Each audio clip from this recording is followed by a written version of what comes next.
We're live. We're alive, okay. Yeah. Hello. Welcome to our 5th VOD podcasting. I don't know what it is anymore. We are joined by 2 members of Elephant Radio. If you want to introduce yourselves and tell what you do in the band and stuff, and then, yeah, we'll get straight to it. Cool. I'll let Fred go first, because he's dying for this. Hey guys, I sing and I rarely play guitar, and I sing for Elephant Radio, and I do some writing as well.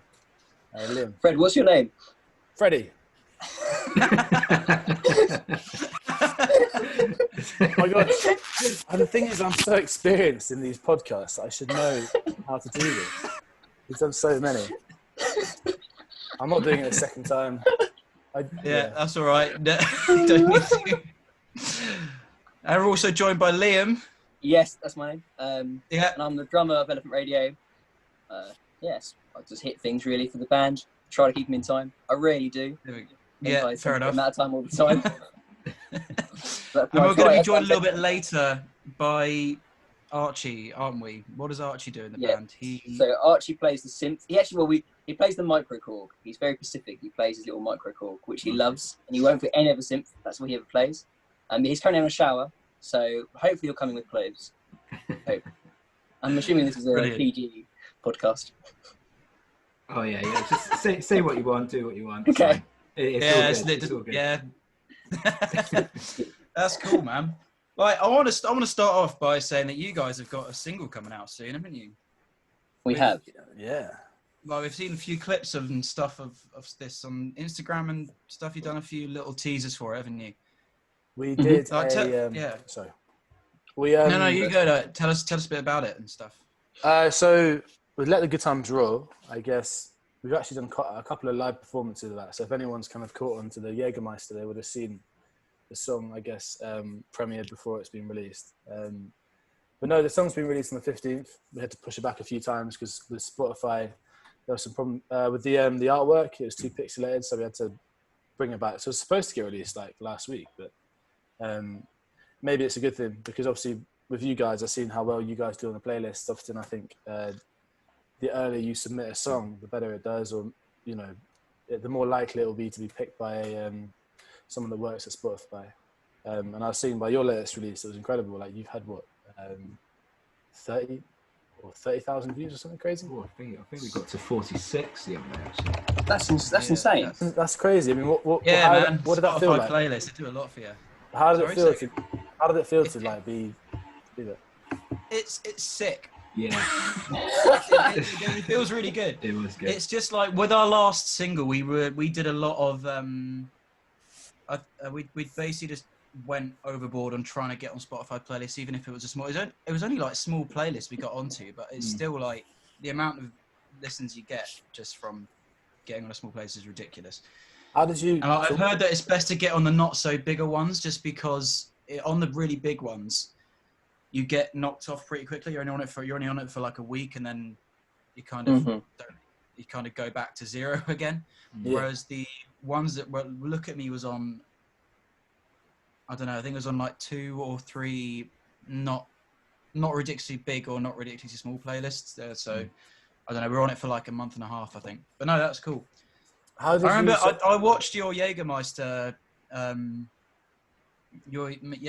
gig thing, and I remember the Good Times Roll. It kind of reminded me a little bit of it was kind of quite chillax, isn't it? And it kind of reminded me of another song by like a big band. And it's definitely more. I don't know where I'm going with that point. I'm just saying it reminds me of another song, and it sounds fucking sick. That's really kind. It's a song. That's what we're gonna know. It's a song.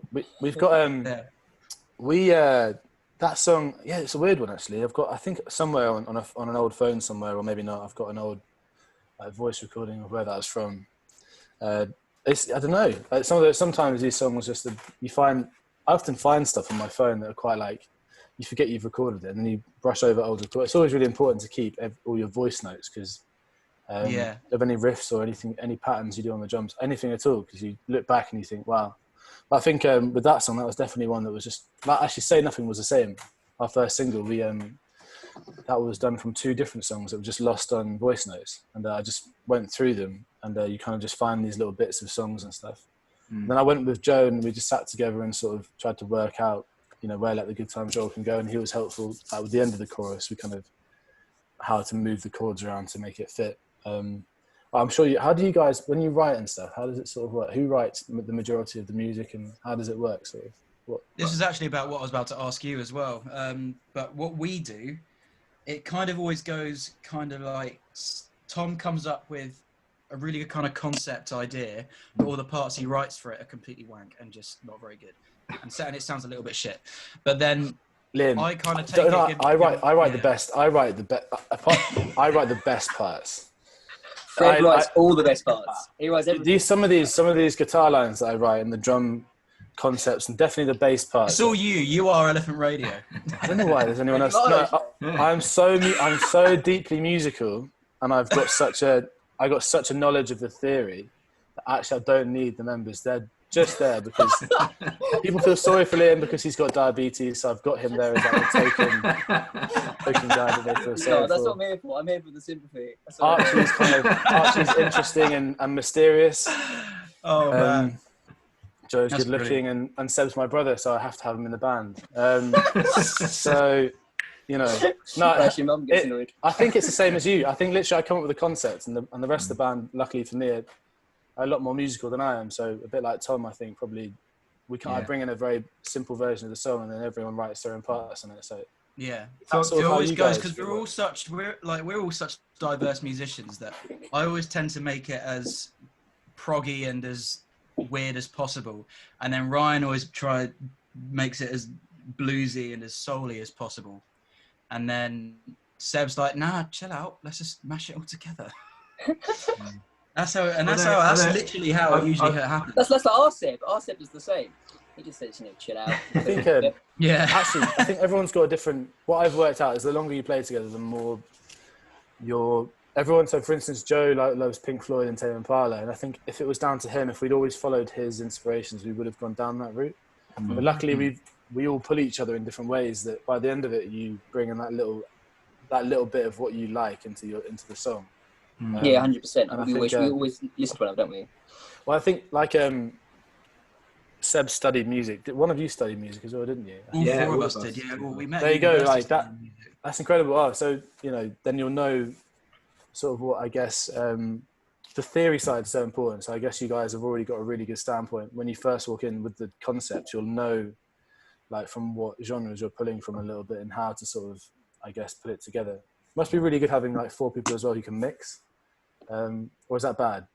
I don't know. Well, it depends. It depends how you look at it. I don't know. Can you all mix? If you get too immersed in the theory, because I remember I had this problem when I first joined the band, is that I spent too much time worrying about does it theoretically work and stuff, but like it doesn't matter at the end of the day, because like because if you listen to a lot of Muse, like some of their stuff, and if you analyze their music, it shouldn't work, but it does. Yeah.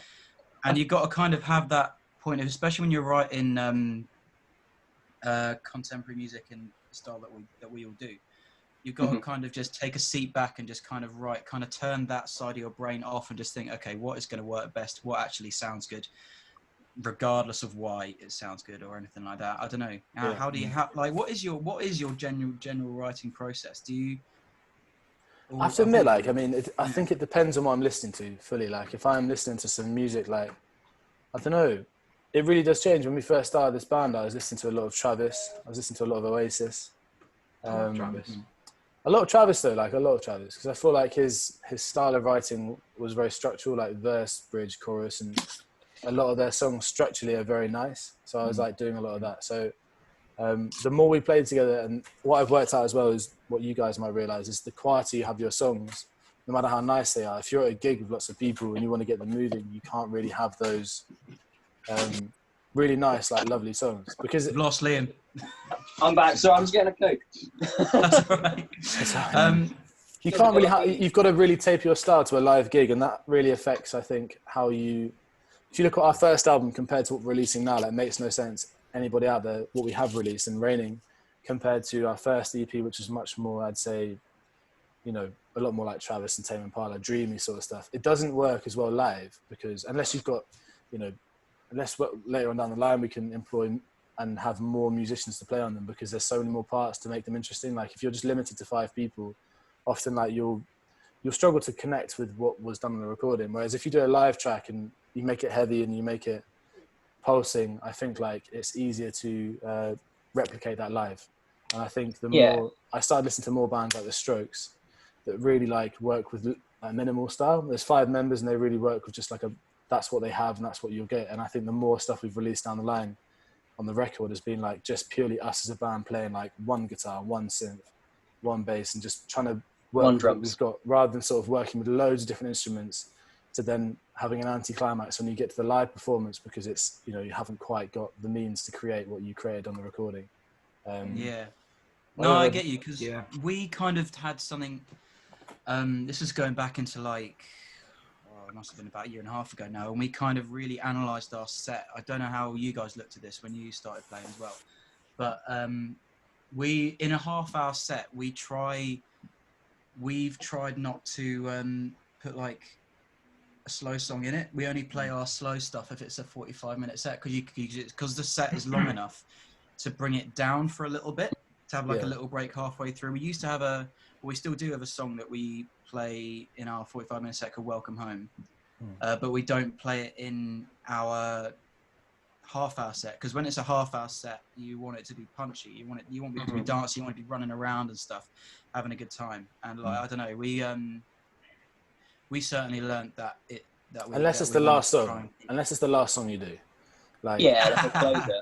If you close it with or you do a quiet song just before the last song, like you want to have it as the penultimate sort of song. I think I don't know. Yeah, you want to build that hype an encore as well. An encore song that we works really well with. I think, as Fred said, we normally do the same as you. Like we have a half an hour set, which is full on, you know, fast, dancey kind of songs. Get people also like when you're early stage as a band, that you want to get people's attention. You want to attract them. You don't want to. So you want to get them and get them involved with you, and you almost want to, you know, get new fans and following, which we're kind of at right at the start. I think that's what we worked out. And then, as you say, if you 45 minutes there, I mean, but we've started bringing in more of our slower songs into our half an hour. So I haven't read it. I thought we started to bring more in. Yeah, I think. What I'm trying to say is, like, again, I wouldn't say hide. Our first EP isn't exactly slow. But I think it's not slow, but as in what I'm trying to say is, Let the Good Times Roll fits because it doesn't need much to make it work live because you don't. Also, I think if you make half an hour is difficult, it's really hard. I think actually doing a 45-minute set is easier to navigate through than doing a half an hour set because you've got these songs you want to put in there, but you really find it difficult to, you know, we've got a song called Different Lives, which is a really big song and it's kind of upbeat a little bit, but like putting it in a half an hour set, it's really hard to find a space for it if you want your audience to have a good time for half an hour. Even if sonically they might enjoy it, the flow that you want to open up with, I always think like the structure, like don't open with your best song. Open with like maybe your third best rock song, or like if you're whatever band you're doing, you're a number that just has a good riff at the start and opens up your gig. It's like the opening page, and then like I think third song in like an album, you want to hit them with a really great track, but like you want to build into it a little bit, and then halfway through, like on your fourth, fifth number, you want to sort of have some nice music, and then you have the 2 outro tracks that sort of like your biggest numbers right at the end, kind of build through it and make sure your kind of set does this a little bit rather than sort of does that. And then at the start of our career, we'd have like a big song and then we'd have like 3 quiet ones, and you just watch the audience, you lose them straight away. You've got there's no method to what you're doing at all, really. So you want to get it's cool hearing that. Like, sorry, carry on. So you're going to give them that hook at the start, and you then obviously Fred says that in the middle, and then at the end you want to finish them with a point where they're like, do you know, I really want to see that band again. It's kind of like a book, I suppose. I always look at it like a book. A really nice intro, really good content in the middle, and then a really nice finish to the book. That's cool hearing that, taking it, because we've been doing something slightly different to that. We've always been doing it well the past year. We've been doing it so that so our first song is always the song that we want people to. It's always our most important song, and then. So it's always a song we want to get people in to come and see us. And then what we do, I can't remember our kind of viewpoint on what we do in the middle of the set, but I remember our final song is always the second most important song.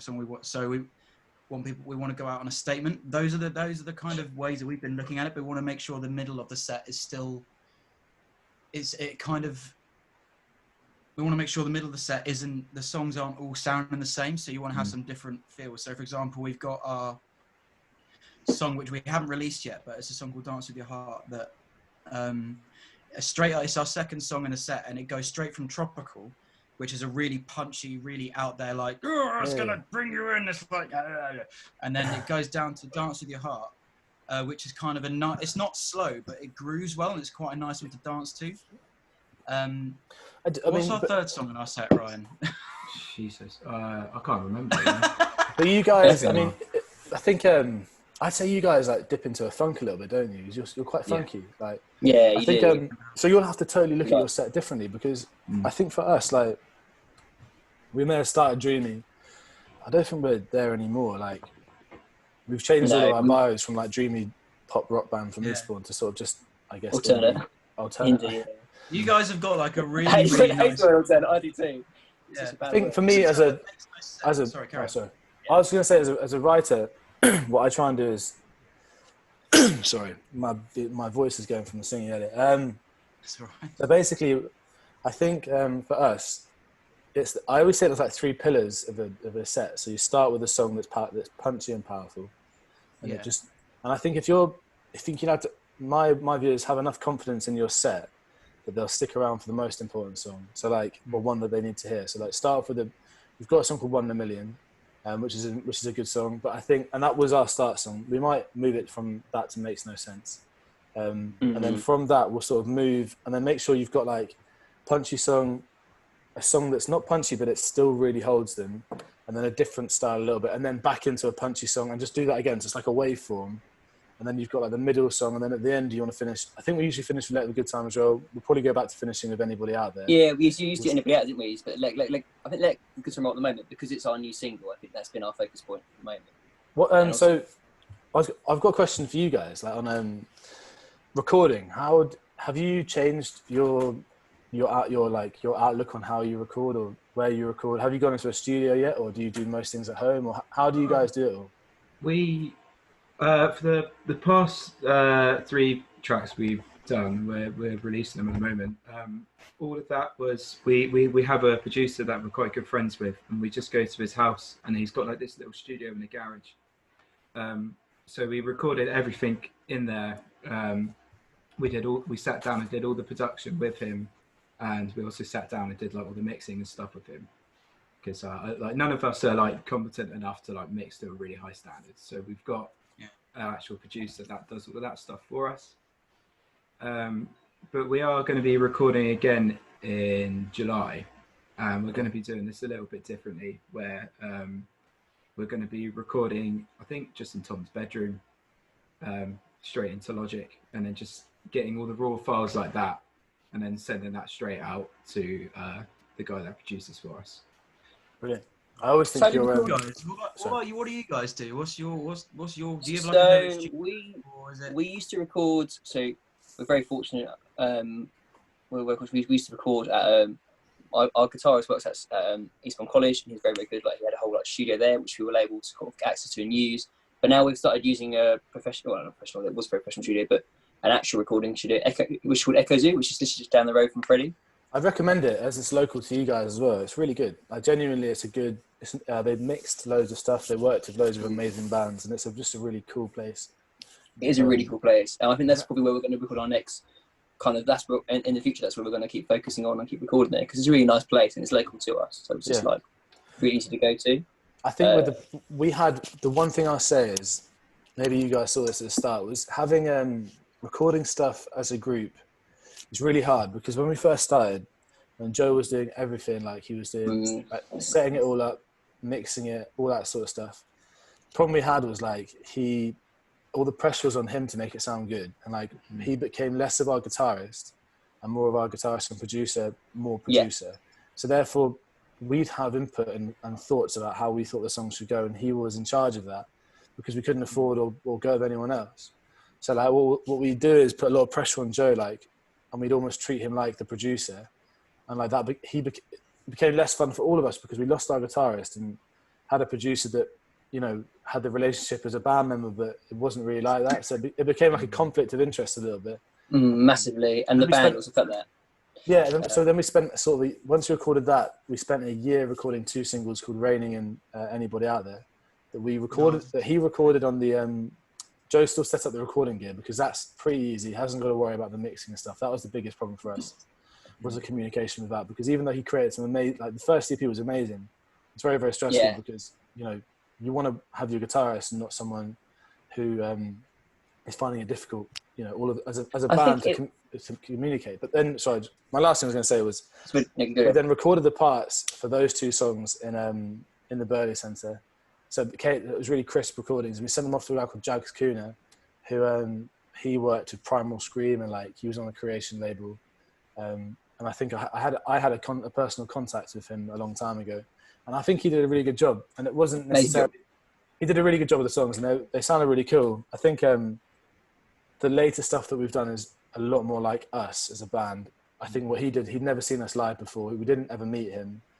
He did a concept of what was amazing, and it came out really well, very 90s. But I think our actual style wasn't necessarily like what he put onto the record. So members of the band weren't exactly overly pleased, even though as a general consensus, the fans were pretty pleased. But like as a band, it was a bit like, it doesn't really sound like us. So people that knew us were like, it doesn't sound like you guys live at all. It sounds totally different. So when we went into the studio with this new guy, we pretty much just like sat down and pretty much just recorded straight onto the mix and let the good times roll. How you listen to that on the 15th would be pretty much how you'd listen to it at a live gig.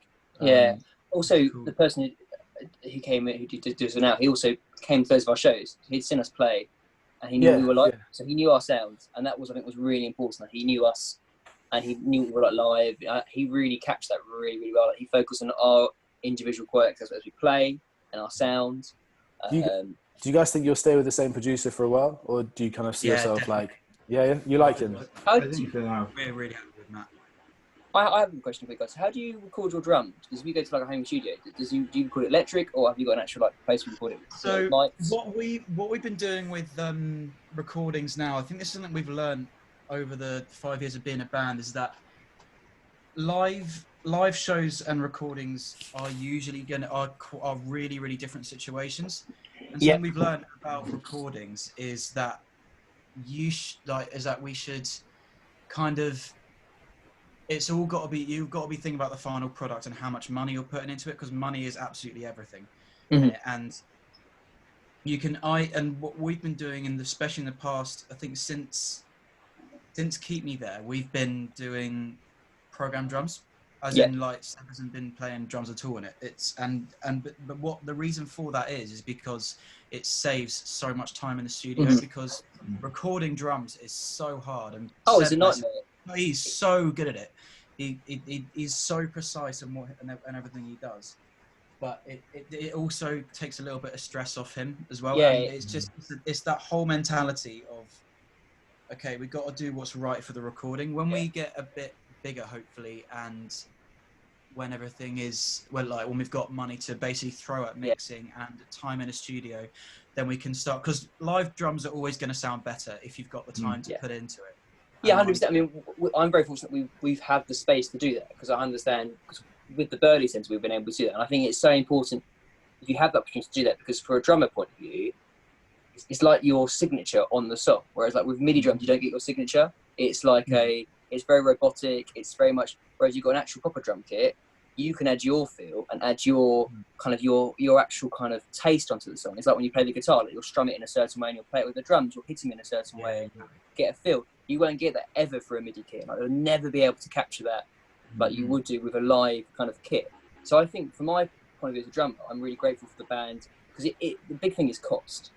And it costs so much to record drums, and I'm very fortunate the band gives me the opportunity to do that, because we could easily save so much money just not recording the drums, having them as MIDI, and you get the same sort of punch that you need. But I mean, I'm very grateful because the guy who recorded our last track, he and the last 2 tracks, he knows how to record drums, like literally in and out. And I went in and I was like, oh god, a bit sort of hesitant with him.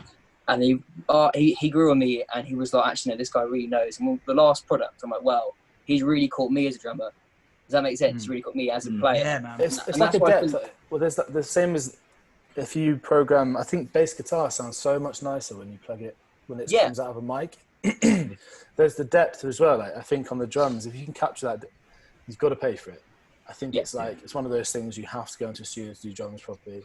We've been, as Liam just said, like we're so fortunate that we could do that. Like not many bands can do that at this stage, and because Joe worked in that place, we've managed to do that. So, and with this latest engineer, you know, we worked out a good deal because we know him quite well, and we just sort of, I don't know, he's just a great guy. And I think, to be honest, the investment into doing, because everything else doesn't take as long, I think like just for the drums, especially just for the drums, you can go into your bedroom and just record everything else there. But if you can capture that moment on the drums, again, but with different bands, it's done differently. You guys have a much more of a funky electric feel, and I hear the influences when I hear your music, which I love. Like, I hear all the influences that I would make, like the Folds, for instance, and I hear a lot of them. Yeah, I hear a lot of things, and I can imagine those guys using like an electric drum kit because they want to get that poppy feel. And if you want to get the poppy feel, you don't necessarily need to record your drums in the studio. No. The new bands like the DMAs, they record their stuff through, they record their drums through that as well. And also, I can imagine Tame Impala doing a lot of that. And also the Blossoms, what they do is they actually record individual drum parts. So they literally don't, their drums aren't actually like as a whole thing. They just record like one drum. Yeah, so they record their samples. Yeah. Perfect. So it's perfect. So it's an absolutely perfect drum track. They record everything sampled. So it all comes down to quantizing, doesn't it? Yeah, I think Don Broco do a lot of quantizing with their stuff as well, which is quite cool. Yeah. 100%. And it's I mean, I certainly find it. I mean, it's harder also to capture it on in one go. It's so much easier to put MIDI when you got to capture it in one take. Oh god, that's a nightmare. Got to get it into the click constantly. I have to say, the most stressful thing I think is drums.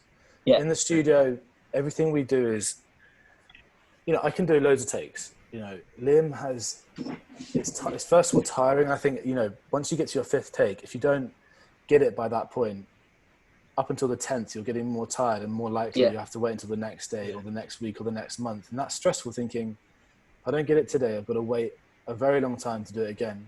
Yeah. And I think it's that stress on drummers that bass guitarists can just sit on a chair and just play through the track and, you know, and they can drop in as well. On a drummer, you can't really drop in as well. You have to, the bass literally plug it in.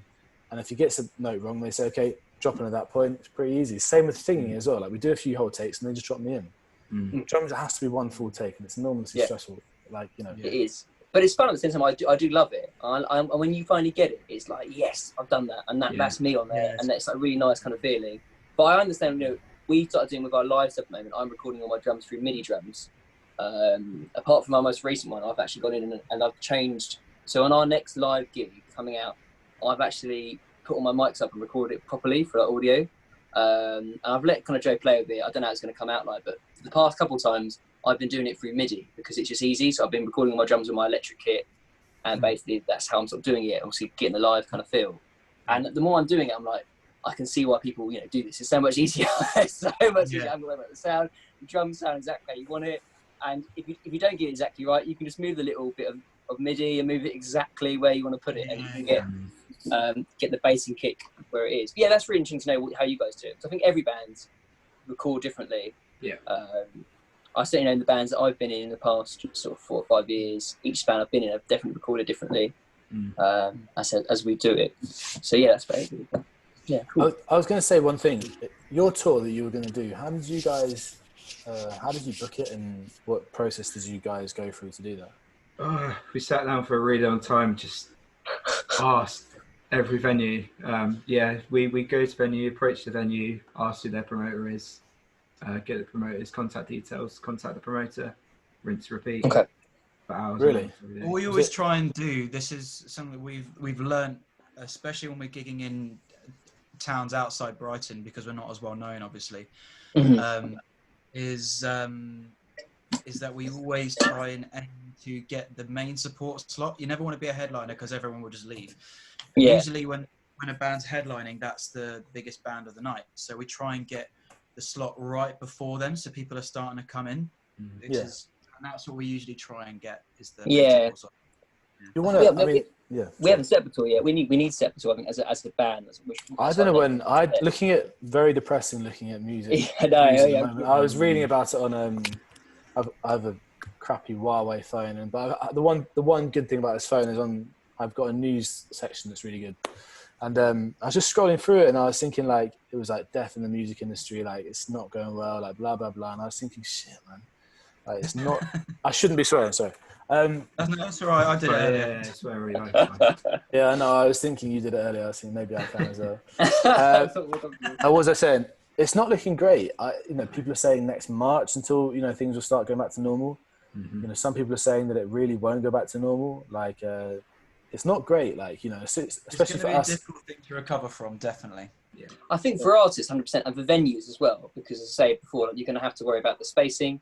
Are people going to go to a venue? Because people may not be able to be together, especially for festivals, because those places are like going to be COVID-19 kind of crazy because everyone's sort of crammed in this one little. I think if you do book a festival and there are going to be artists, I just can't see there being if the government say go ahead, I can't see there being a change. I really can't. I mean, if they said next year Glastonbury's on, it would be sold out in minutes. And if the government said it was okay, I think they'd let it happen. I don't know, people are saying the music industry is going to change. I think if you want to see a favourite band, you're going to go and see a favourite band. Yeah. There's no rules up unless they say, you might die if you go to this gig.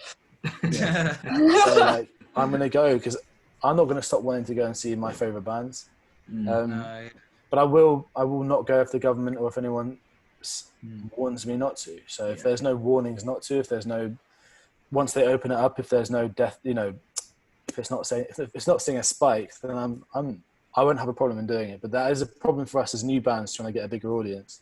Yeah, 100%, because we're not going to be able to catch the people who want to bring in. The whole Manchester's not going to be like, damn, Elephant Radio aren't coming to our city. They're going to be devastated. I was so excited for that band who've got 1,000 followers to come and see us. Fuck. So excited, yeah. Speaking about your favourite bands and stuff, who are your favourite influences for writing music? All so different. As a band, we're all so different. I'll let Fred go very, first. very different. My favourite What about you two in influence. particular? Oh, okay, so my favourite influences are, I think for right now, I'm in love with The Strokes. I just love Julian Casablancas. I think he's a very good songwriter. Even though if they stick to a very specific method of songwriting, their new album rightly got 4 or 5 stars on most things.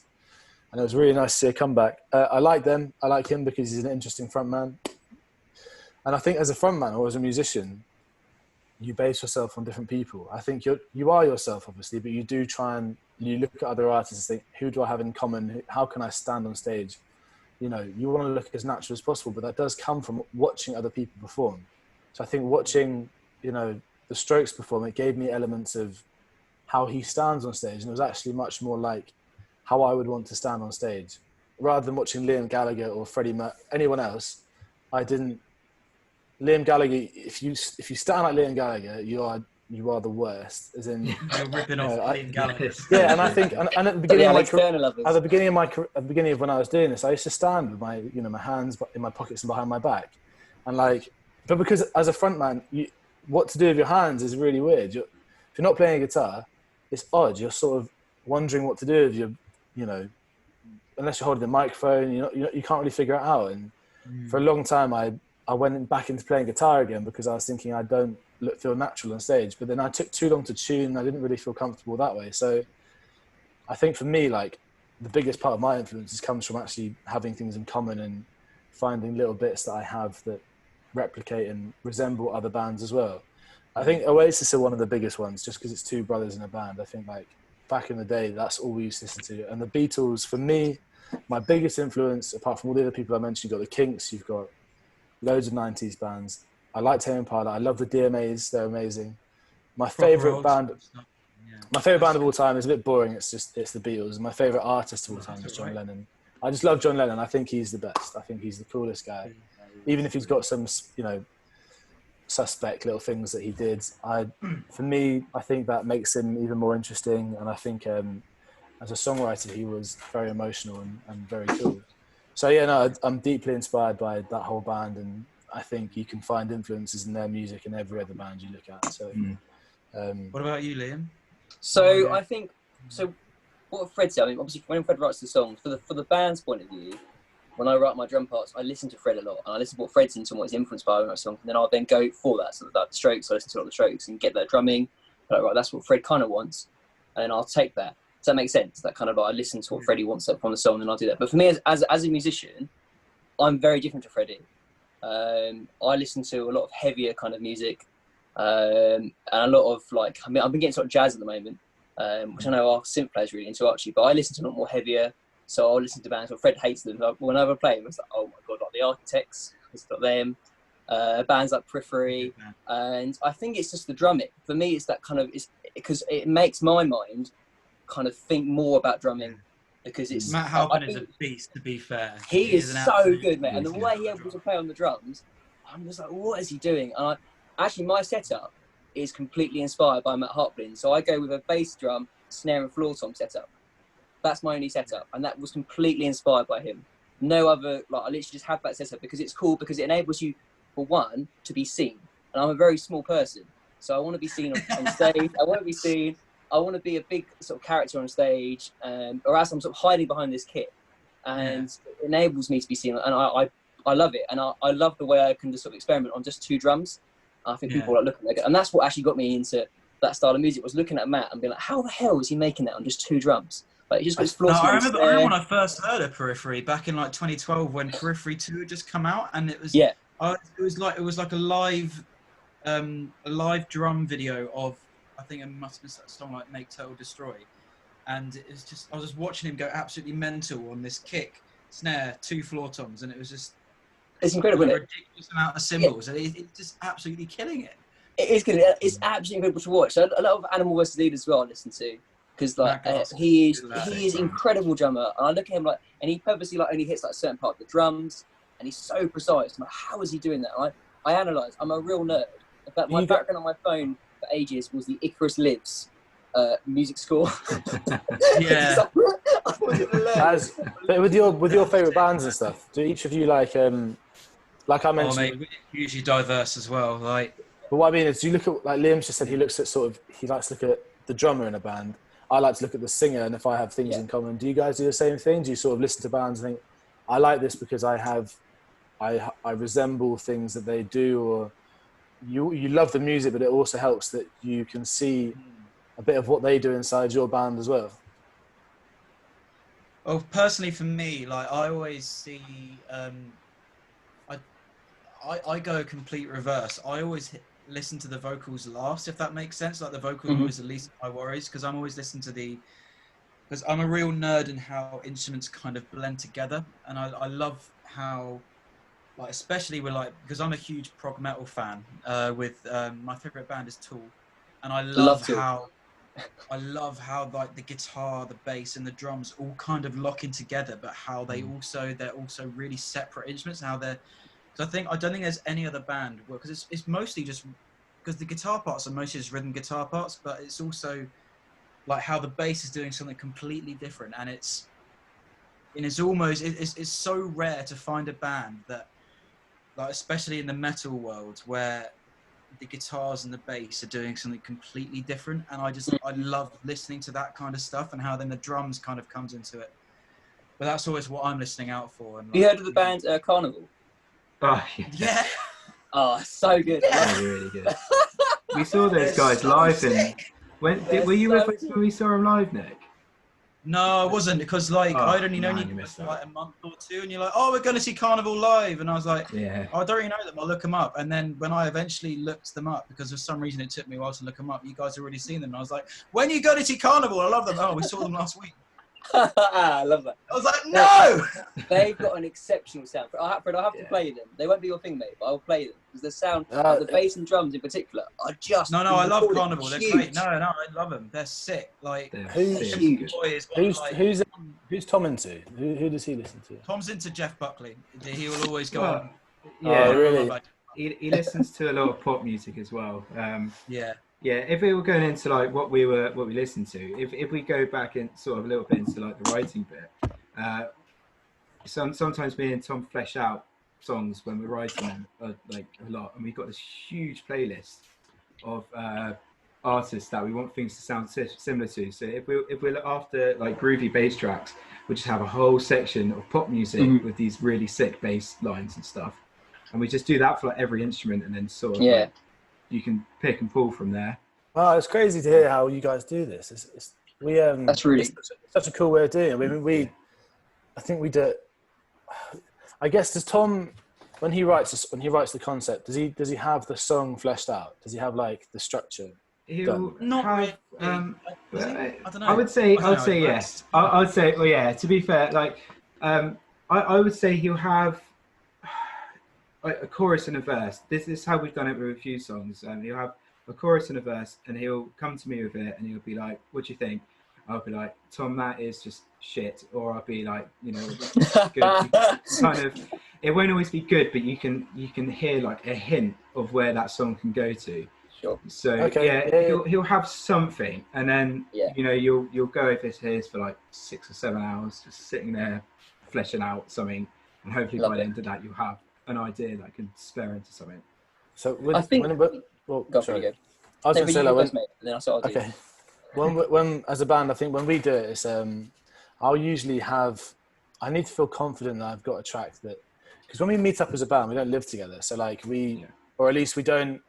I've got my brother here, but at the same time, I think in that studio time it's quite precious. So I tend to, when I've got a song, it's like it's usually finished. Not in terms of my structure. I haven't really got an intro. I haven't got a guitar solo, because I know that Joe and Archie, they like to write their own parts. And there are a couple of synth lines I've written, but for the most part, they like to write their own parts. So I think for me, I call it's like the top line, like the verse, bridge, chorus, mid-late if I'm singing, and the last chorus. The structure's 3.5 to 4 minutes, or like I'd say 3 to 4 minutes. But I like to feel confident that the song's done when I go in with the lyrics and everything else. And then, luckily so far as a band, the song that I felt confident bringing in, and it will be on like a 5 rehearsal basis. So like 5 rehearsals, I might have a new song that I can bring in, and then I won't have anything else on it. I won't have done anything to it. So it's completely new for the band to look at. But in terms of structure, I finished it, because at least at that point I know that kind of, and I think that means that we've each done, like, we've each worked equally hard on a song, you know. For me, like, the good ones usually don't take very long to write, or at least the concept. I always think if you've got a good first line and you've got a good stand or a good quote for the chorus, like as in something that could be written as I'm not saying that what I'm writing is deeply moving, but what I'm trying to say is, like, if you've got something that could be written as, say, like a chant or something for the chorus, and you've got a good first line that opens the song up, I often think that the song sort of writes itself, as long as the first line is good. Something like "It makes no sense." It makes no sense. Yeah, I think it makes no sense. It makes no sense. Weird, actually. So I was actually in this room. I was sat over there, and my dad is really. It's quite nice, because me and my girlfriend moved back in with my parents to save some money and to sort of push. In order to push the music forward, it's easier when you're not having to, like, you know, pay for your own bills and have extra stress. You just want to focus on your music. So I had my dad here, and I played him something, and I think it was rubbish. Probably I write a lot of rubbish music, and then much stuff is crap. You just have to write loads of rubbish to get to maybe one good idea, and then work on that. A bit like what you said with Tom, like, you just, one little catchy chorus line can make a whole song, because at least you've got that one hook that's a bit different. But the Makes No Sense one, I think I had the idea. What I wanted to do was have Liam playing a really crazy drum part, and it was a song that made no sense. I wanted to have the craziest bit.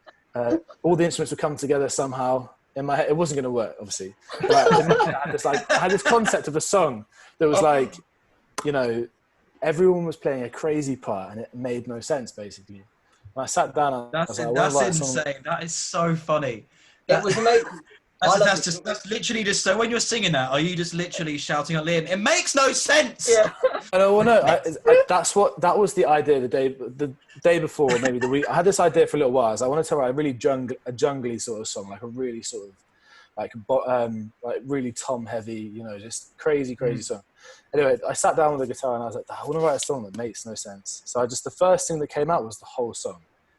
It's like, just, it makes no sense. It makes sense. I was like, that sounds quite cool. So I went over it again. And then I think that'll be our next. I think I said, like, that'll probably be that can go in the set.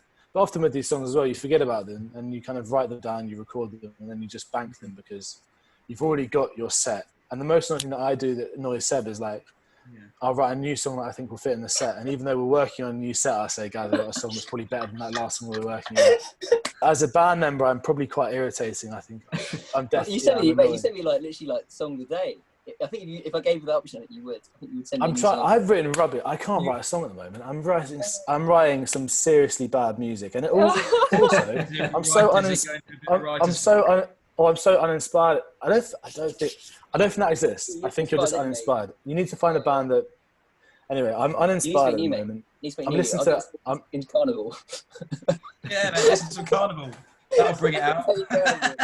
I think what happens is the bands that you love and that you listen to that suit your music, you kind of listen to them for a while, and then you go off them and start listening to other stuff. And whether that does suit your style of writing, it doesn't suit the band. So like you have to give it enough time to wait until you get back into liking the stuff that is right for you to listen to. I think it's really important to like have your set list kind of solid. Does that make sense? Yeah. Oh, so important. Particularly when you're starting. Obviously, it's good to make new content, but you want to make people remember those big songs that you've got at the moment and to sort of go with them for a little bit. I mean, when Fred goes with writing, when it comes to me and writing, Fred will send me his parts and he'll very much will tell me what he's influenced by. And my first thing I always think of is how can I catch the audience in that first drum line? So it's like Superstition, that that kind of drums, the snare sound. Yeah. Caught everybody. So that's my first. I will send them a beat, but I send them a beatbox as well. Very important. I'm a really good beatbox. I'm a really good beatboxer. Really, yeah. And, go on, do it now. So what I'll do is, for instance, we're like, if we've written a song like, like I'm on a Zoom call with my friends, and then like, I'll be like, Liam, because I'm so good at beatboxing, he gets it straight away, and I'll be like,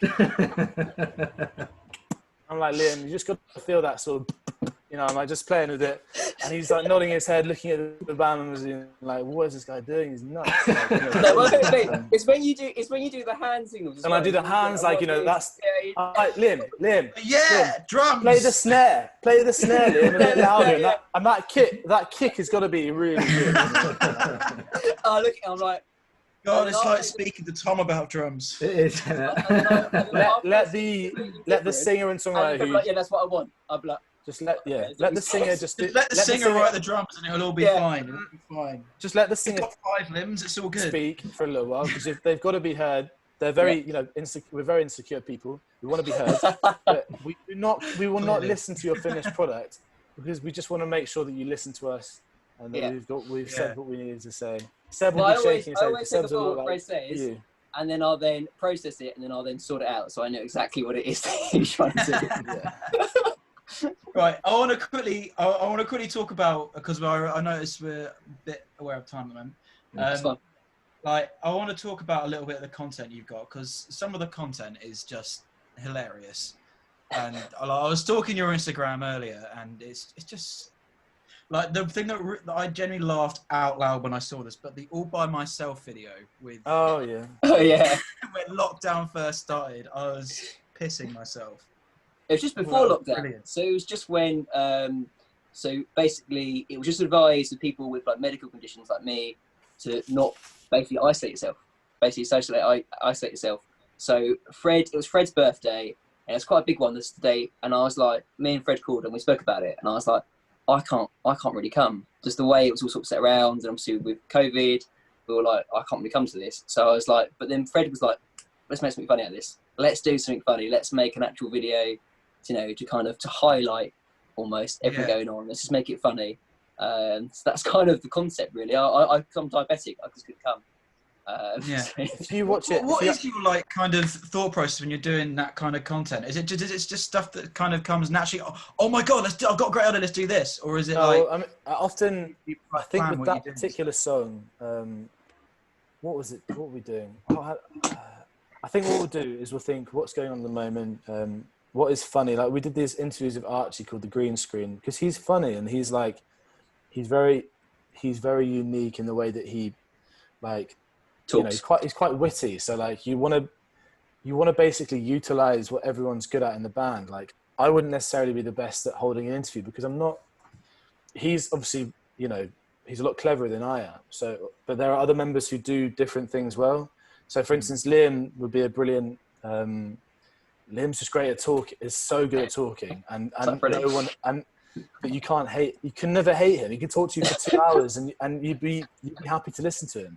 You'd just be like, and he's like, "Oh my god, Freddie's giving me a compliment. What's going on?" Yeah, I know. No, but it's like it's because he's very happy. He's very happy. Same with the drums. We often give Liam a microphone in the gigs because like he can talk very, very well. And I often, if I'm in the set, I don't really enjoy talking enormously through the song. So it's best when you've got another member who does that. And each member, I think what you can do is, with all by myself, I think I chose a song and I was thinking this would be great to do as a band, to do live. And I didn't realize Liam couldn't make it, but that even made it even funnier because I was like, Liam, you can do this all by yourself and like have your, and if you watch that back, actually, that video, I don't remember doing that. I was so drunk. It was at 2 a.m. We recorded our part at 2 a.m. and I don't actually remember doing it.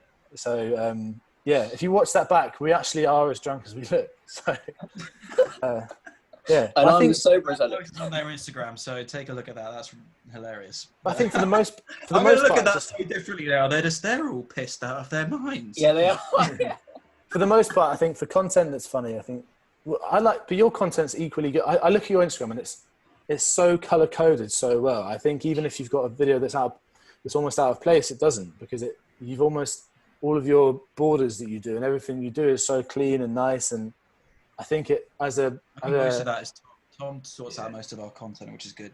He's got a really good eye for what looks good. And I think even though the content's brilliant, the actual way I'd say it's set out a lot better than how ours is set out on our Instagram. Ours is kind of mix matched, and we'll upload a picture that hasn't got a correlation to the last one. Whereas you guys, it looks very much like you have a structure, and you've looked at your last post and how can it be similar? Yeah. And it all looks very. Well, something we've been doing, especially with the new singles we're releasing, we're kind of color coding everything. So with "Look at Me," I think was it that kind of blue, Ryan? Was it the kind of blue that we were doing, like a baby blue kind of colour? I'll tell you.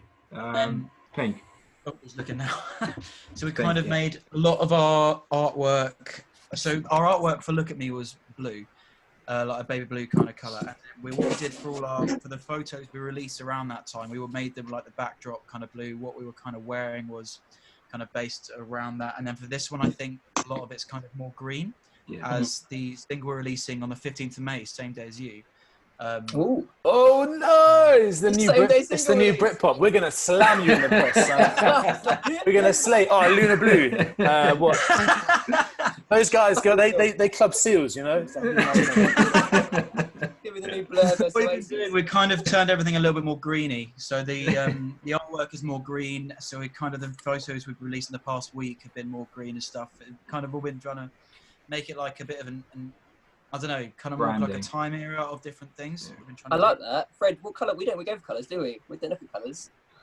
Or do you? I don't know. I don't look at... No, I think what I do is... I've done all the artwork so far. What I tend to do is I will find something that relates to the image, and then I will make the most out of that picture. And as I use the same app for each thing, which will probably change down the line, hopefully, but lately I always use an app to do it, because I can layer these different effects onto it, and then from that it looks like it's been done on Photoshop, which it kind of equivalently has. I mean, you can't obviously export it and it won't look as great, but I think luckily if you use enough dark tones and keep most of it black, it sort of helps out. But I think through that it means that they do look quite similar in the way. The artwork does, definitely, because it's all been done by the same app the whole way through, and there's been no change in that, and I always do it the same sort of way. I think in terms of how you dress, your image is really important. I think we've spent a lot, I don't know about you guys, we've gone even back to how we first started. We spent so much time trying to get the right image, and now we don't really care. But like, we spent ages trying to look good, or at least look like cognate. We have one player, people would wear shorts basically, and that would sometimes, from my perspective, how I saw the band, I didn't really want that image. And it's fine for most bands, but how I saw the band, I think I always wanted each member to look sort of the same, but wear something slightly different. And now we don't really care anymore. No, we don't. We used to. I remember. I'm not going to say names for people to say, but I remember we did a gig and one of us wore shorts. And I remember Fred calling me like, Liam, you've got to Photoshop this photo so they're wearing trousers. Like, we can't Oh no, he coloured it in. He coloured it in. so I photoshopped his face like he's wearing trousers. You get 50 points for Gryffindor if you can find that photograph. It's on Instagram. Find that photo, work out which one. One of the members somewhere in That's trousers. brilliant. That's funny. Yeah, the past, especially year and a half, I think we in particular, Ryan, have like the four of us have like really, really worked on our image and to find out what kind of works best for us. But the way we've been doing that is just kind of looking at artists who we're trying to not necessarily sound like, but be on the same kind of platform as, and we're trying to look at what they're doing, and that's kind of how we've been looking. We've done the same, haven't we, Fred? We've looked at people who very influenced by, and that's kind of what we've gone with. I think Blossom's always been a big influence on our image.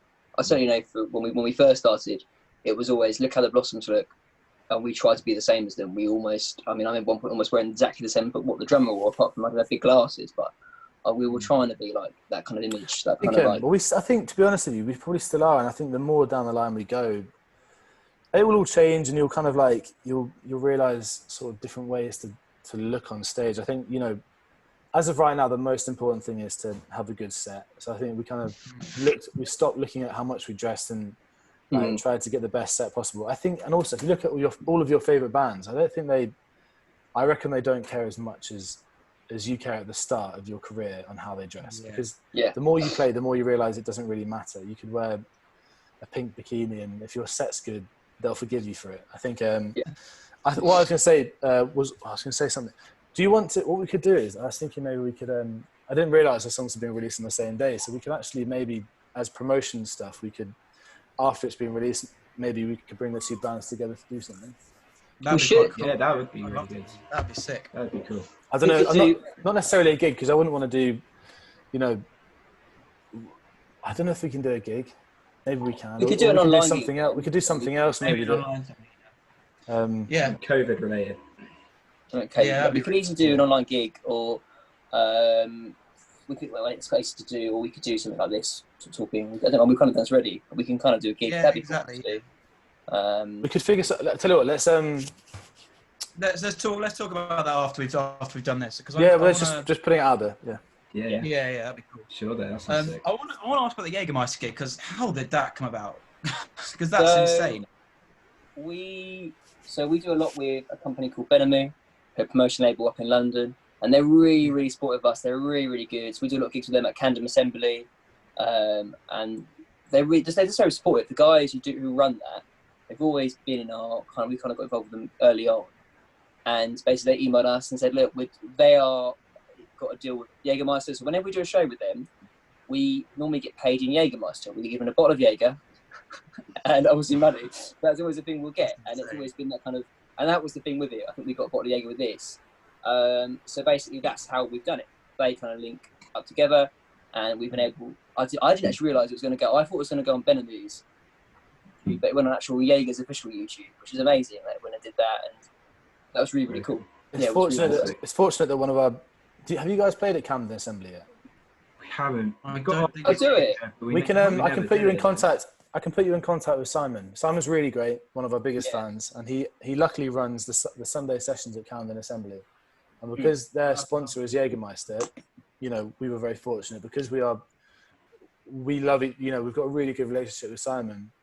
We've helped him out. We did a gig once that I think was at a students' union. Me and my brother came down a long way, and you know, they weren't, the fans weren't necessarily there to see the musicians, but we came down because we love Simon, and you know, we wanted to support what he was doing. So I think from that standpoint, and the fact that we've done a lot of gigs with him, we've built up that relationship. I think it's who you know, really. We didn't get picked out by Jägermeister. We just knew a promoter who is sponsored, and luckily for us, I think they did a bunch of sessions, and because we're friends, we just luckily got on the bill.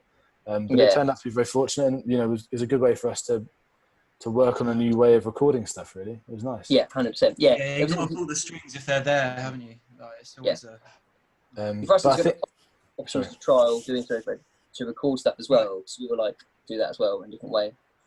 Cool. There's a couple more things that I want to ask you, because there's just general things that are really interesting about you guys. So, Beavis Introducing, you've been on there a few times, haven't you? Yeah, we've done it once in BBC Sussex and twice BBC Kent. Yeah. Oh, BBC Kent. We did that like We did ages BBC ago. Kent. That was Yeah. So was that? there's BBC Kent and there's Kent Sessions. So we've done Yes, Kent done Sessions. two different things, I think. So. Yeah. BBC Kent was How did you interesting. find the different BBC introducing kind of platforms? What was your experience with them? Which one was your favourite? I'll definitely be. That's difficult. Cut out that little bit I just said there. They are very different. I think BBC Kent Radio is the majority of people listening are listening out for information and about what plants to buy. So they're not necessarily listening out for new bands from a different county. So we did a session once, and it was during a radio garden program at BBC Kent. That was the first one we did with BBC Kent, and as Fred said, it was they weren't there. They were listening to their plants. They wanted to know more about their plants. They wanted about a live. They literally did an interview from a garden centre. That was before or in between one of our songs. So Yeah. it's not. God. I wouldn't say it's. The next one is very good, and it's run by a guy. I can't remember his name. He's brilliant. I think was it? I can't remember his name.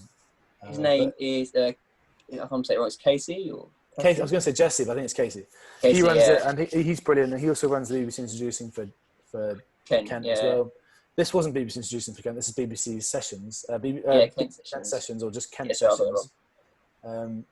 But he's brilliant, and that was a cool show. I think. Yeah, that was a really good show. I think for me, the BBC Introducing itself was the best one that we did. For me, I think 'cause it's local to us. Well, they filmed it properly. We got a stage. We got everything at Kent, but there was no filming. It was much more, BBC Introducing. You're almost in a studio, and you guys have done it before as well. And they do make an effort to film you really well, and it's cool. I think it's really, really good. I think Melita's always been amazing, which she presents at moments. She's so supportive. I think of local Melita. bands. She's incredible. I think, and what she gave Melita, up. I think, from our first single, and also she's really insightful. Like, we obviously met her before. She spoke about helping us. And it's like, she's really, really good at that, and she knows her scene. Like, she really knows her scene, and that's really. She's been to see us play a few times. It's really, really cool to have her there supporting us as a local artist. You can see she's really keen for it. But I think, the Kent one was really interesting because the first one was the garden show, and they even had on the show because they get so many complaints. They were like, we want to sing a song about complaints that we get on the show. So we had to write this song based on complaints that they get on the show. We had to write in like 5 seconds. Well, these actually, we found out. The bubble was burst when they told us they weren't really complaints. They were, fake complaints, and obviously, Margaret, who hated music, wasn't real. That's making this up just to. Well, we didn't know. It was funny anyway. We did a spoken word over the backing of Hideaway. So sort of, it was like, it was good.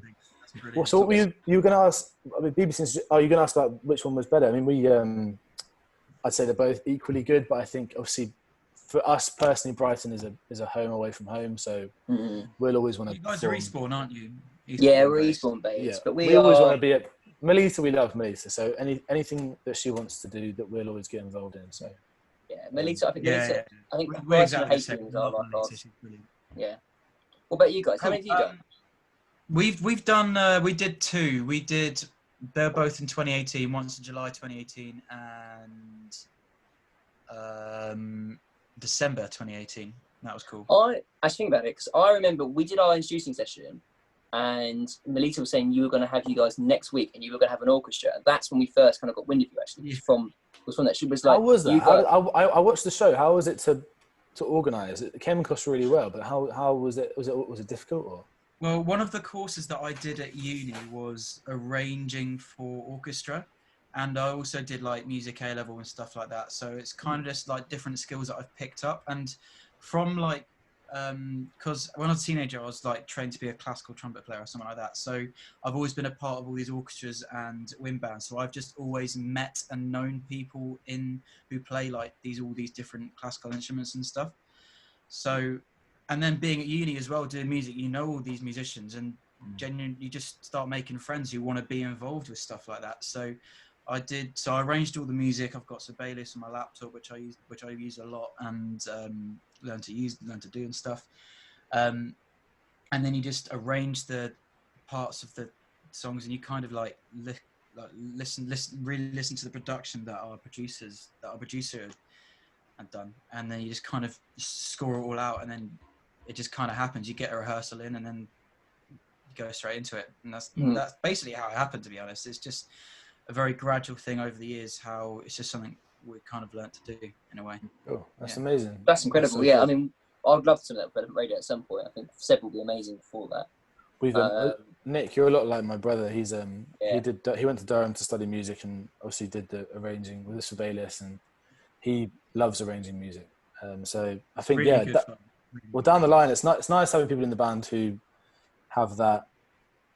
What's the word? Have that notch on their belt. Or whatever. It's just good to have someone who's so. We've all got different, like I'm sure it's the same with you guys. We've all got different versatilities in different subjects. Well, definitely, we've got a massive kind of range, and we definitely use that to our best advantage. Did you? What university did you guys go to? Chichester. So just down the road from us, to be fair. Yeah. Did you? Cool. And all of you studied for music. Yeah. Yeah. Okay, cool. So what are your different in the band? What does each of you sort of? I'm guessing each of you sort of has a thing that you. What do we bring to the table? What prefer to do, or like what do you bring to the table? Yeah. What do you bring to the table? Tell me, what do you bring to Luna Blue? This is an interview for Luna Blue. I don't know. I bring the fact that I'm the most difficult to work with, I guess. Are you the most? Wait, who is speaking right now? Sorry, I was just grabbing my charger. Nick. Hello. Why are you the?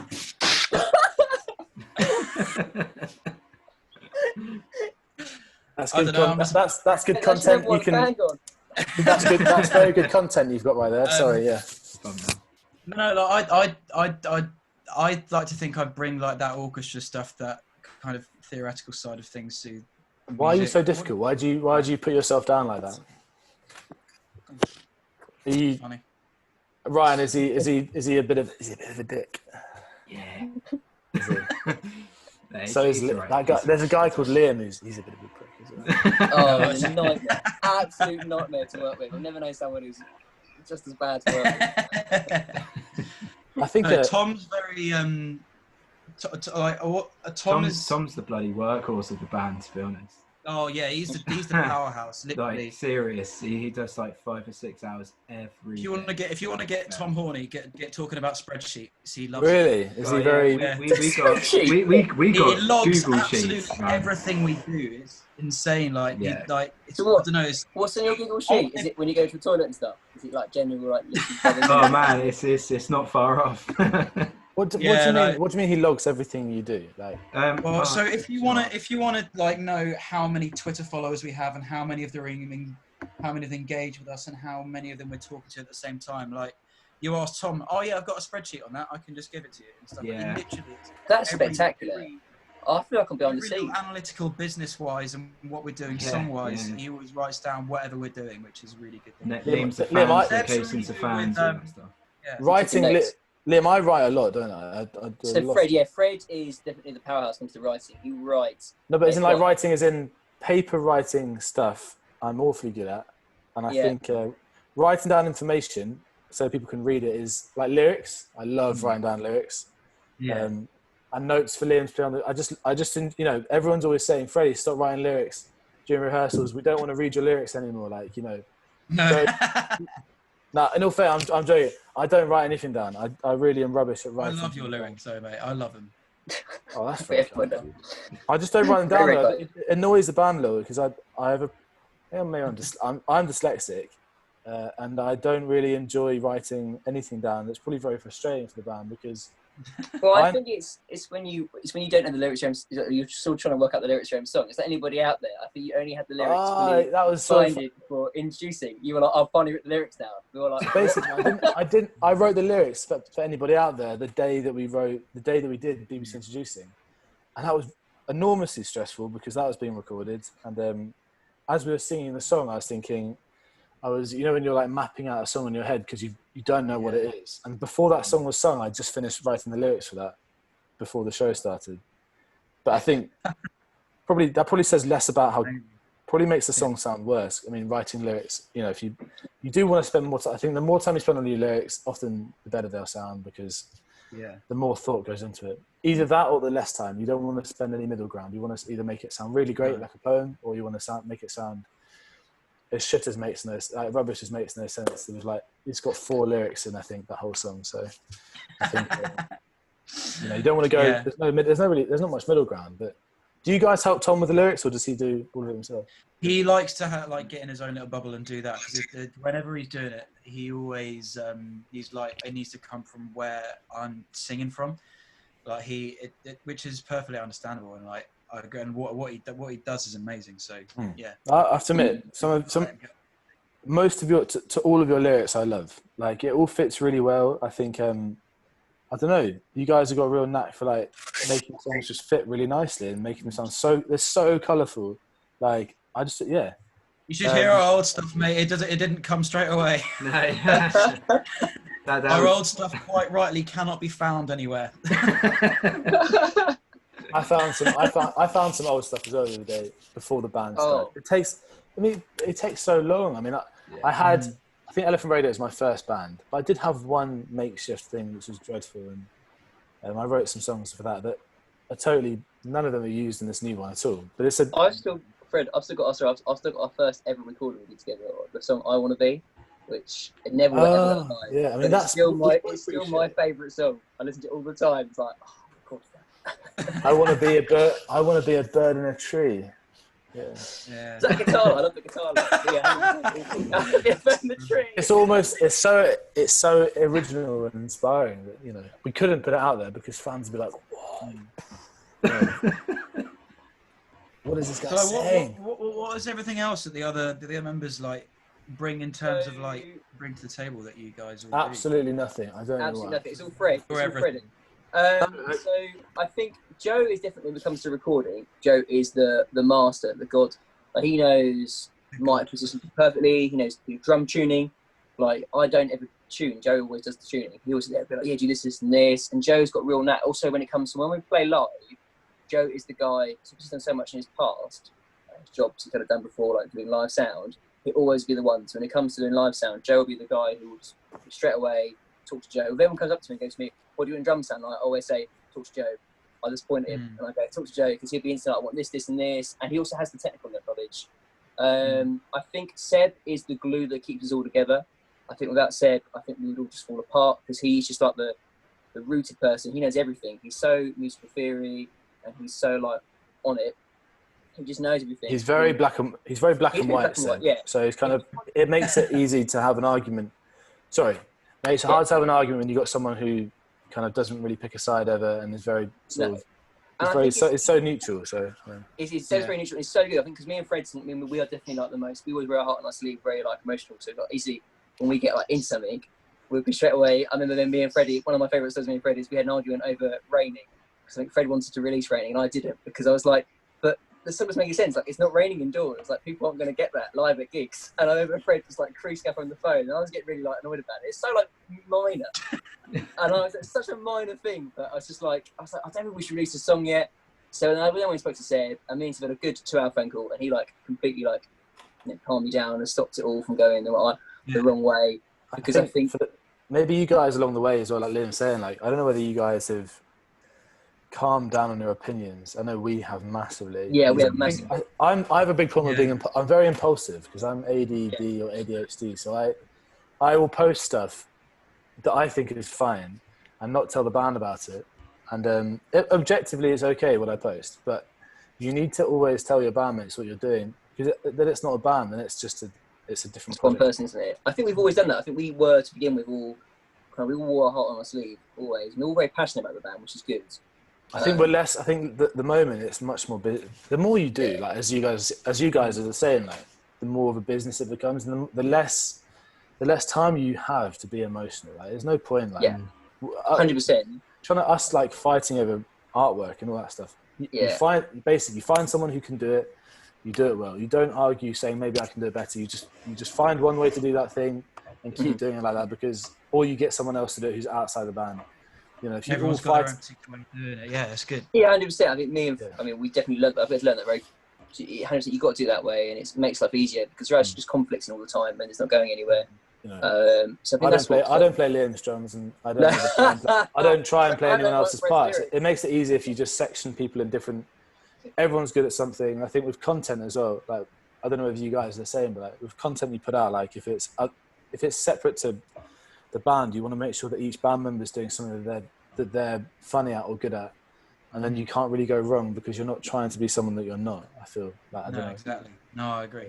I think we were just trying to be ourselves. I mean, that's why I think we want to get more of Archie, because Archie is just a genuine, really funny person. Yeah. And that's what Archie means. He's just the funniest guy. Just the way he dresses and the way he sort of acts. That's kind of Archie's sort of role in the band. I think me and Fred are probably the powerhouses. We sort of drive it, don't we? We come up with as much as we say. Fred normally comes up with the songs and the content, and me and him will just bounce ideas of one another and try to kind of get as much kind of. But we don't do. I've been looking into the social media data, and I kind of do that as well. So I look into how we get our not as extreme though as getting all the spreadsheets together. I haven't done that yet. I haven't done that, but I will try my best to kind of look into that. Yeah. Work out ways. But I know our following. I know our percentage of male and female, and what areas we are kind of based in at the moment. What would Luna Blue like? What would you guys say is your main social media platform? Instagram, definitely. Instagram's ours, yeah. Do you guys use Twitter at all or not? Twitter. Yeah, Ryan, you're in charge of Twitter, aren't you? Yeah, but I'm probably the worst person to be doing social media. But yeah, I am. I am so anti-social media. But yeah, I do Twitter. I think our band is active, aren't we? I know I'm pretty into social media. Not for like, I use it for other stuff, but like, I know that Joe and I know Liam now you're trying to limit Facebook and stuff. I am, because I find it, I mean, this sounds really scientific, but I find myself just losing myself to Facebook and losing myself to Instagram. I'm just constantly scrolling. And I think I stupidly did some research into it. I think that's what put me off it. It's like the dolphins in your brain, like they purposely, it's like a slot machine. They want to get you back and they constantly want to sort of stay on it. And I also found like my attention span has become so much shorter because I'll be like doing work. And I'll be like, hang on, I've got to look at Instagram, I've got to look at Facebook, and I've got to scroll through. And all of a sudden I was losing myself to this platform. So I've actually been thinking about completely taking myself off. But I haven't, because it's really important because for me and the band, because my degree is in media, so my whole kind of emphasis of what I don't do for the band is how to make our content. So I understand that sort of whole area. Because that's what my kind of big part. So I haven't actually done it yet, but at some point I want to. But I do find social media just a huge kind of burden on me. I find myself losing time to it a lot. But I think for us as a musicians, it's so useful, and it's probably the most useful tool that we can have now, because it allows us to kind of get content out to people globally. Do you guys find that, on the same thing as that, do you boys like find that like there are lots of shortcuts you could have taken a long time ago that you didn't? As in, I always feel like with music and with social media, there's so much stuff that you didn't realize, and then one day you're like, damn, I wish I knew that, because that's taking me like ages to do this thing. And actually, like, I agree with that. Like, there's all. I wish we would have done like learn all the stuff that we're doing now, like maybe like a year ago or something like that, or maybe 2 years ago. But I feel like before that, all the stuff we were releasing was pretty shit. So I'm also kind of happy that we didn't know that at the time. That's what it all is. It's a big journey that you're constantly learning along the way, isn't it? Really. I think that's what we're learning at our releases now, aren't we, Freddie? That's our big thing. We're trying to sort of step up. It's important. I think it's important to making mistakes. Is like so important. Like, well, at least like, I don't know, watching those YouTube's really good, and I think listening to old bands watching old documentaries is difficult because you fall into traps and stuff because it's not the same for them. Like, if you watch any document, so you can like get really. I think the worst thing for me was I'm obsessed with documentaries about artists. If I listen to a band for a while, I'll then watch every interview, like every documentary, every live performance, just to kind of get a feel for them. But then that also puts you in a bit of a loop, because it's like you get a high from watching them, and then you kind of think, shit, I'm unsigned. You know, we might not actually play to those. We might not actually play at that stadium one day or do that. So I think try not to fall into that trap of really. You just need to focus on your own band and not try and mimic other people. Even though I said earlier, I contradict myself. You do it sometimes, man. I love it. I do. No. It's good to be inspired by the people. I think you can't mimic other artists and how they got to where they are. Like, and then that's what I'm trying to say. Like, YouTube tutorials are quite good, especially with how you understand social media. Like, we didn't even know about submitting to Spotify platforms. Like, we would just put a song up, and we didn't even submit it. We were just like, and we were like wondering why we aren't getting on playlists. And it just took one YouTube video to figure out that, or like one bit more information to work out that there's like one extra bit you need to do. And I think there's so much. I wish someone had told me that. Like, I wish there was a guidebook for like new artists that just said, right, okay, now you're living in this moment. You need to read this because this is how you'll make it successful. There is a book I can suggest to that actually, which is Damien Key's Guide to Social Media. Is that right? Is that the? Oh, okay, Oh, I'm gonna write it down on my phone now. Is that Damien Key's from BIM? I've heard so many bad. I've watched all his videos, but I know someone who used to work with him called our old bass guitarist, or a guy that depped for us for a little while called Chris, and he, I think he knew Damien or something. Anyway, I love Damien's videos. They're so informative, and I don't know what I was going to say. I was going to say something negative, but I'm not. I don't know. Yeah, I think it's bad. I think it's bad to say negative things on these things. So. Yeah. Even if you don't agree with what he says, it's definitely worth listening to. I was obsessed with him for a little while. Me and you were listening to him for a little while. I was so because of the band. When we first started off, my big kind of thing was like social media, and I really wanted to make a big impact for the band. Because I felt that's the platform. I said that is the platform for bands now to make it in the 21st century. That's the big way to kind of do it. So that was such a big thing for me. I was watching loads of his videos, and I think you can just get drawn into those other things, but he actually is really insightful on what he kind of says to kind of get people, kind of how you can do it and get yourself kind of more following. But as Fred says, like, we still make mistakes all the time. Like, I had to learn a lot of things to begin with, and we still make some mistakes. I'm like, okay, let's look at that. You're always going to, aren't you? I think you do. I think as Fred, you learn by it. And a lot of things I wish now, if we were starting the band again, everything would be very, very different. We would definitely have a complete, like, fresh kind of thing, and we'd look at it all very differently. I think the big thing is the Spotify playlists. But I'm actually not on Spotify. I don't use Spotify. I'm the only member of the band that doesn't use. I use Apple Music, and I think the reason why is because I think as an individual, I think I would find myself getting depressed looking at the numbers of the listens you get. That makes sense. I think that's nice. I don't have that, so I don't want that whole look, because I think I would get too into the band sort of listens, and I think it made me negatively think about the music. So I'm like, I'd rather listen to the music and not have that as kind of a focal point. Liam, I'm going to make a point to tell you every single my listens are. Yeah, please, mate. Yeah, please. Yeah. Print screen it, right? So then I was slowly but surely become a full of a man. I'll be like, Liam, don't worry. Makes no sense. Still hasn't got 1,000 views. I remember that when it first came out, and you were like, on that note, this is the last thing that we're going to talk about on this podcast. Every week we get whoever's on our podcast to name the podcast. So we've had quite a few imaginative names so far.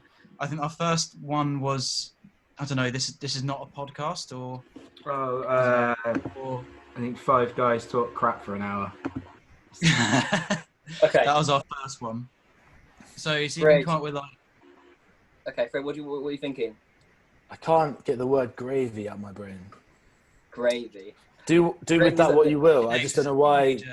I can't. That was Gravy Davy. That was one of my Gravy. nicknames. Gravy Davy. Yeah. Gravy train with Davy. I don't know that. Gravy train with Davy. It makes no sense. Gravy train with Davy. So what about Davies Gravy Train?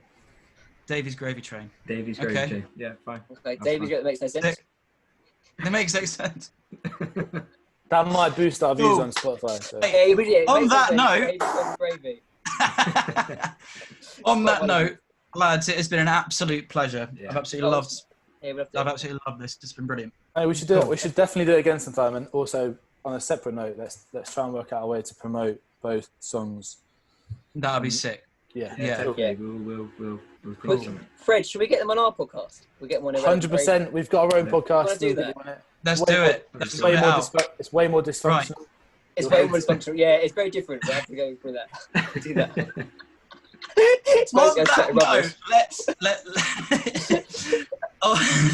Bye.